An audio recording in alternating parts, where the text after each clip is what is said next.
நாங்க எல்லாருமே காலையில 6 மணிக்கு அங்க ப்ரோக்ராம் பண்ணிட்டு இருந்தோம், பேசிட்டு இருந்தோம். எதுவுமே பண்ணலங்க. எந்த ஒரு இன்ஃபர்மேஷனும் இல்லாம ஒரு முன்னாடி நீங்க ஒரு 1/2 hourல கலைஞ்சு போங்க கூட்டம்னு எந்த ஒரு இதுவுமே சொல்லாம அவங்களே அடிச்சு பாதி பேர் இந்த பக்கம் தள்ளி இந்த பக்கம் அங்க பாதி பேர் இருந்தாங்க இல்லையா, அவங்க ஒரு சைட்ல இருந்தவங்க, நாங்க ஒரு சைட்ல இருந்தவங்க, இந்த சைடு இருந்தவங்க காந்தி மண்டபம் அந்த விவேகானந்தர் இல்லம் அங்க இருந்தவங்க எல்லாம் மட்டும் அடிச்சு துரத்தி இந்த நடுக்குப்பம் சைடா எங்களை மட்டும் அடைச்சிட்டாங்க. அடைச்சு அங்க பேரிகார்ட் போட்டுட்டாங்க.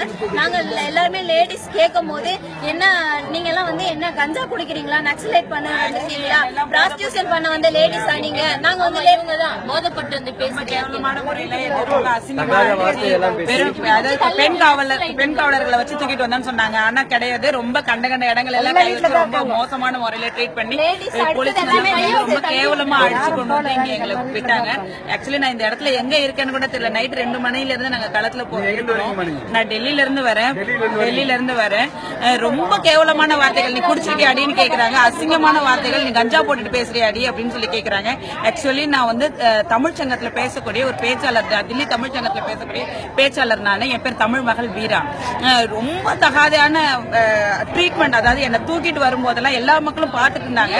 என்ன தூக்கிட்டு வரும்போதெல்லாம் ரொம்ப கேவலமான முறையில என்ன செய்வ அப்படின்னு கண்ட இடத்துலயும் தொட்டு கண்ட இடத்துலயும் அசிங்கப்படுத்தி கொண்டு வந்து இப்படி போட்டுட்டு ஒரு பொட்டச்சு ஒன்னால என்ன செய்ய முடியும்னு கேட்டாங்க. காவல்துறையினர் யாரும் எங்களுக்கு பாதுகாப்பா இல்ல.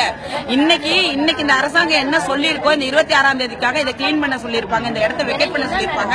அதுக்காக நாங்க வாபஸ் வாங்கிட்டோம்னு சொல்லி எங்களை அராஜகமா எங்க கூட போராடின களத்துல இருந்த அத்தனை இளைஞர்களையும் தனித்தனியா பிரிக்கிறதுக்காக பிரிச்சு கொண்டு வந்து இந்த தெருவில் இப்படி இதை சப்மிட் பண்ணிட்டு எங்களை அசிங்கமா பேசி அசிங்கமான முறையில அடிச்சு எங்களை துன்புறுத்தினது இல்லாம கல்ல கொண்டு அடிச்சது இல்லாம அவங்க நாங்க கல் வீசணும் அப்படின்ற மாதிரி திருப்பி இருக்காங்க.